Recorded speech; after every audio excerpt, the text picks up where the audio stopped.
Подработку, просто подработку искал и за 2 года закрыл почетное звание. Это первый бронзовый лев нашей компании. Это свой первый автобонус 5000 условных единиц забрала компания, да? И в следующем году закрыл серебряный лев нашей компании. В том году закрыл золотого льва. Это Сабутайный Шутам Утигенович, самый молодой золотой лев по всему Казахстану и по всему СНГ получается.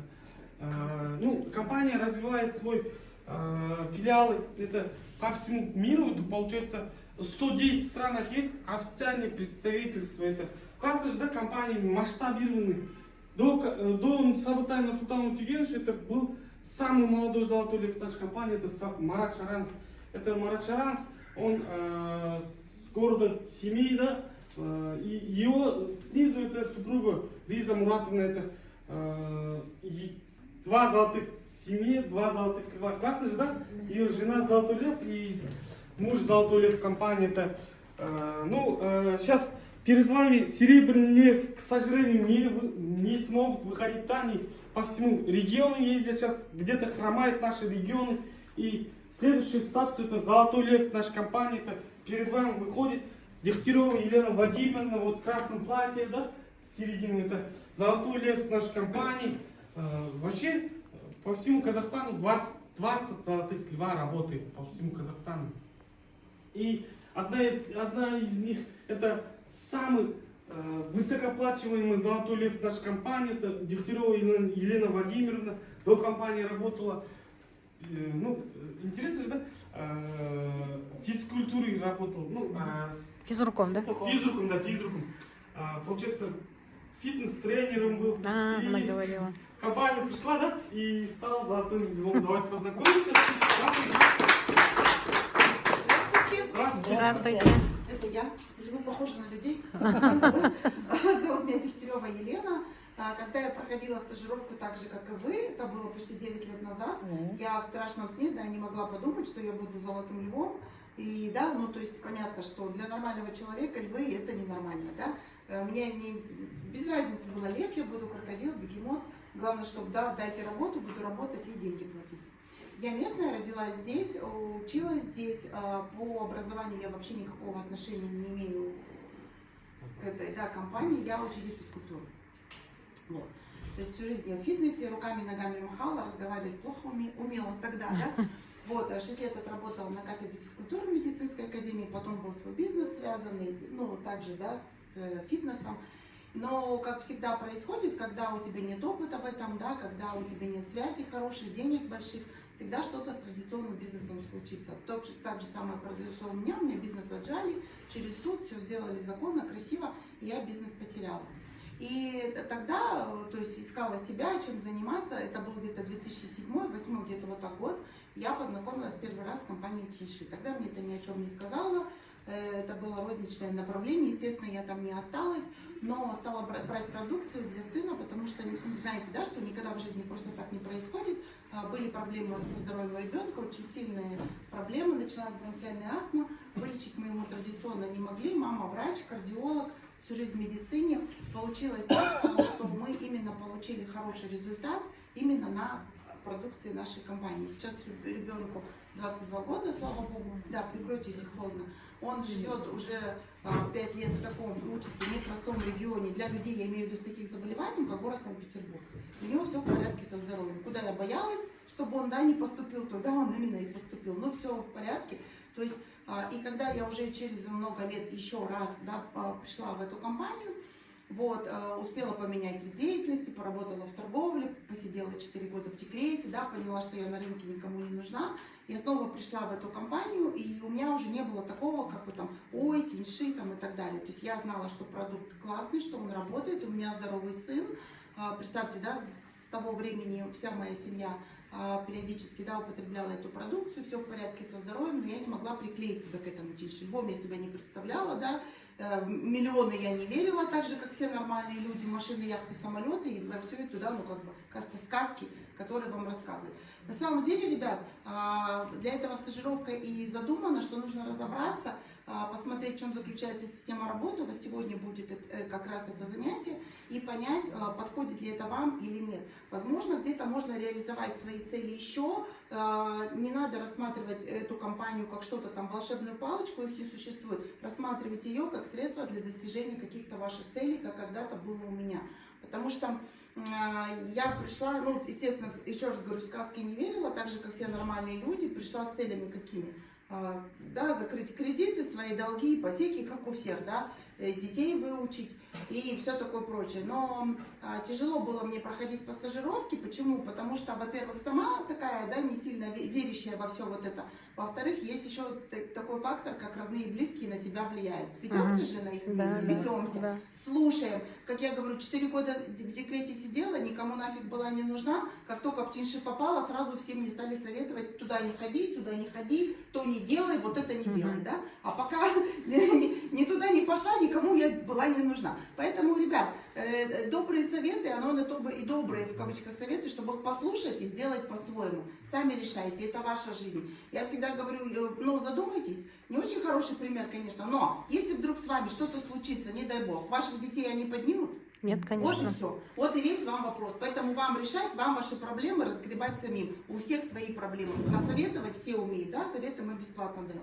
Поэтому решайте сами. У меня тоже муж мне советовал: туда не ходи, сюда не ходи, мне стыдно за тебя, какой ты лев, на себя посмотри и так далее. Ну, то есть, чем больше я ему рассказывала про машины, яхты, самолеты, тем больше я его бесила. Поэтому это нормальная тема, он нормальный мужик. Сейчас, кстати, знаете, так прикольно получается.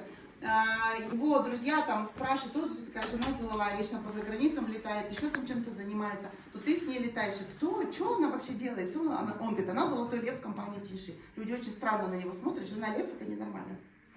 Вот, поэтому смотрите, это все сейчас, да, классно, а когда я пришла сюда, естественно, ну, еще раз говорю, никто не верил, что что-то из этого хорошее получится, поэтому это нормально, но запомните, люди всегда меняют свое мнение, когда вы покажете результат, понимаете? То есть нужен результат. Все, разговаривать можно много, нужно показать результат. Поэтому придите, начните работать, начните показывать результат, начните зарабатывать, реализовывать свои цели, и все получится в этой жизни. И знаете, я много реализовала целей здесь в компании, конечно, за это время, но не буду вам рассказывать про свои машины, яхты, самолеты, не очень люблю это делать. Расскажу про 2 цели, которые для меня были очень важными, и они реализовались. Я очень хотела путешествовать. Я не особо куда-то ездила, да, ездила только в детстве, когда занималась спортом. И вот эта вот любовь к поездкам, да, она во мне осталась. Я очень хотела путешествовать, но понимала своим взрослым мозгом, что это не главное в жизни, да, что раз там в 5-летку в Турцию мы как-нибудь там всей семьей слетаем, кредит возьмем, отдохнем и будем всю жизнь про это вспоминать. А чтобы летать каждый год, 2 раза в год, про это я, конечно, не мечтала. Я хочу вам сказать, что я знаю точно, что детей развивают 2 вещи. Не учеба в школе, а общение и путешествие. Если с общением еще как-то можно вопрос решить, то с путешествием, да, был большой такой момент. И на сегодняшний день я объездила очень много стран, и была там не только сама, я по мере возможности таскаю с собой, естественно, мужа практически всегда, детей, если позволяет учеба. И понятно, что, еще раз говорю, в Турции никого не удивишь. Я была в Испании и в Греции, благодаря компании. Я была в таких странах, куда бы я точно никогда не поехала. Это Китай раза 4, мы там были, в Индии были, я была в Сингапуре, я была на острове Бали. Это был отдых, да, подаренный компанией. Ребята, это невероятно круто, потому что я очень много делала подарков за время работы в компании своим родным и близким, достаточно дорогих подарков, вплоть до покупки машин. Но поверьте мне, люди помнят только путешествия и эмоции, которые им даришь. Потому что через, да, от покупки там сколько, ну, пройдет там максимум неделя, и это все забывается, все принимается как должное. Но я вам хочу сказать, что каждый год, 6 сентября, уже сколько лет прошло, мой муж мне пишет смс-ку, говорит: а помнишь, мы с тобой в это время улетали там тогда-то на Бали, и фотки с Бали. Потому что Бали, ну, это вот невероятные впечатления. И я считаю, что все это проходит, подарки, вещи снашиваются, все это забывается, но впечатления, они с нами остаются на всю жизнь. И это то, что объединяет семью, да, делает ближе и детей, и все. И вот это очень ценно, и дети всегда вспоминают, куда они ездили, рассказывают, это очень классно. И второй момент, как любая мать, я понимала, что нужно дать детям нормальное образование. Я советский человек, я училась бесплатно, естественно, да, то есть я закончила наш, тогда это был институт, но произошло в жизни так, что я не пошла учиться туда, куда я хотела, а пошла туда, куда, ну, как бы, да, родители, естественно. Я не в обиде, все нормально, наверное, так и надо было, но помня этот урок, я дала себе, как бы, такое обещание, что я не буду детям подрубать крылья, да, И они будут учиться там, где они хотят. И вы знаете, мои дети уже учились, то есть сын уже поступил, вот, пандемия, да, началась как раз перед этим. И я поняла одну простую вещь, что жизнь очень сильно изменилась. И сейчас твой ребенок может быть талантливым, способным каким угодно, но учиться он будет там, на что будут деньги у родителей. Согласны? Все, вот где ты можешь образование проплатить? Нет, значит будет грант туда, куда смог поступить. Вот. И сын у меня выбрал очень сложную профессию, поступал он сам, такая профессия творческая, но когда нам выкатили там, скажем так, договор за обучение, это были очень крутые цифры, наверное, второе в России обучение по стоимости после нефти и газа, очень дорогое, но благо, я говорю, классно, что я имею возможность оплачивать это образование, и я ему платила, он отучился, и сейчас он работает по той специальности, которую он выбрал, ребят, и это очень классно, потому что я вижу, что человек на своем месте, и он занимается тем, чем хочешь. И когда ты понимаешь, что ты причина вот этого, да, там, счастья, там, да, радости твоих детей, что их цели, их какие-то мечты сбываются, это очень круто. По сути дела, вот для этого-то мы и живем, да. Поэтому смотрите, я вам что хочу сказать. Классно, что вы здесь разбираетесь. Сегодня у вас будет система работы. Любая задача, с которой вы сюда пришли, любая цель, любая мечта, потому что я знаю, что вы не просто так здесь сидите. Было бы все хорошо, сидели бы дома, смотрели бы сериалы, кушали бы бурсаки. Правильно говорю? Знаете, что-то двигает вас, что-то подняло попу вашу с дивана. Поэтому смотрите, это же классно. Разбирайтесь, рассматривайте этот проект как средство достижения цели. И любую цель здесь можно реализовать за год, два, три работы, в зависимости от масштаба этой цели. Понятно? То есть поэтому никого не слушайте, слушайте только себя, принимайте решения сами. Сложного здесь ничего нет. И я жду вас в успешной команде нашего офиса. Спасибо. Спасибо. Да, классно же, да? Это самое главное, это Садыкова Салима Мангельдиевна, это почетный член правления, это руководитель, мой руководитель. Да, когда вы заключите контракт, и в дальнейшем ваш будет руководителем, да? Это Салима Мангельдиевна, она с родом Кокшетауской области. Вы знаете тоже, я да? с 14 года с ней работала здесь. Да? Финишей. Все. Остальные не знают же, давайте расскажу, хорошо? Салима Мангельдиевна с родом Кокшетауской области. Да? До компании работал там учителем, да? И 2009 переехал в Астану и искав подработку, да, компания пришла в Dance Group Corporation и заключила контракт, да, работая. И за 9 лет отработав наша компания, это Салима Мангельдиевна закрыла почетный член правления, который рекордсменка, да, простая казашка, да, женщина, да, и закрыла почетный член правления. Салима Мангельдиевна в 2016 году закрыл почетный член правления. Сам президент господин Ли здесь коронует. И не только коронует, и перечисляет ему в денежном виде 70 тысяч условных единиц. Классно же, да? И сам буду рассказывать только особые вознаграждения. У него маленькие премии, это оно 200 раз получило. 100 тысяч условных единиц за 27-летие компании. Ему перечисляли на особые виллы, это называется. 100 тысяч условных единиц это. И Салима Мангельдиевна не только финансовую проблему решала она, да, и по здоровью тоже. Ее до компании ему поставили врачи бесплодие, знаете, да? Диагноз бесплодия. И пропив наши БАДы, да, и 42 года забеременела и родила своего первенца. Это смышленый мальчик на 2 классе Garden School, американской школы Garden School, там учится. И у Салимы Мангельдиевны множество семейных номеров, и ее супруг Фарид Рашидович, это серебряный лев нашей компании, да. Смотрите, моя информация заканчивается, да, и будет в дальнейшем у вас специфика работы сейчас, да, рассказывать будет, как забрать такие деньги, да, от компании, да, и что надо делать для этого, что функциональные обязанности входят, да, в нашем, и будут рассказывать, да, специфика работы. И смотрите, я хочу вам, я тоже пришел, да, из простой Кызылординской области, да, даже в селе, да, и сын Чабана, да, один кошелатын, да, шын малбах. Смотрите, я даже не мечтал в Таиландах, да, и даже я вообще учился в сырын сатып, там, в Алмату учился, отправил, да?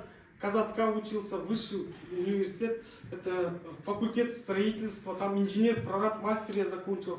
Тогда пришел и в Астану, устроился в компанию, строительную компанию BA Group, знаете, да? Там работал 5 лет и стал прорабом, ну, остался, ну, какие-то моменты были, и с сокращением меня тоже уволили с работы, да? 5 лет стажа меня тоже, остался безработным, потом искал работу, как вы, пришел в компанию, да? Я тоже с небес не упал, да? Как вы тоже по карьерной лестнице поднимался. И смотрите, это лекцию я читаю просто, когда вы работаете в компании, да, за счет компании вы живете, это и квалификация. Получается, вы можете за, ну, нашим коллегам, да, лекцию читаем, да. Получается, смотрите, я даже не мечтал о Таиландах, о таких премиях, да. И когда ты понимаешь, что в компании есть перспектива, надо работать. А где ты работаешь? Да, я лично работал 5 лет инженер-прорабом в B-группе, да, остался безработным в один день, 25 лет мне, да. Ну, мне, когда я пришел, это был самый, Сабутай Нурсултан, да, я ему ровенец был, да, ну, сравнением с ним был, да. Ну, когда ты думаешь, такие молодые люди, да, которые молодой человек, да, поднимается, да, высокооплачиваемый, да, ты тоже хочешь, да, и как я тоже работаю в компании, да, и желаю вам перспективу, да, и здоровья, да, здоровья вашим семьям, да, вам, да, и хочу всех видеть в стенах нашего офиса. Давайте так сделаем, 5 минут перерыв сделаем или сразу начинаем? Абзал, қазір қай статустасың? Жеті жұлдыз, молодец. Смотрите, ну, тогда давайте 5 минут перерыв, потом сразу начинаем, да? Абзал фамилиясы. Жайық. Абзал фамилия. Тогда можно выходить.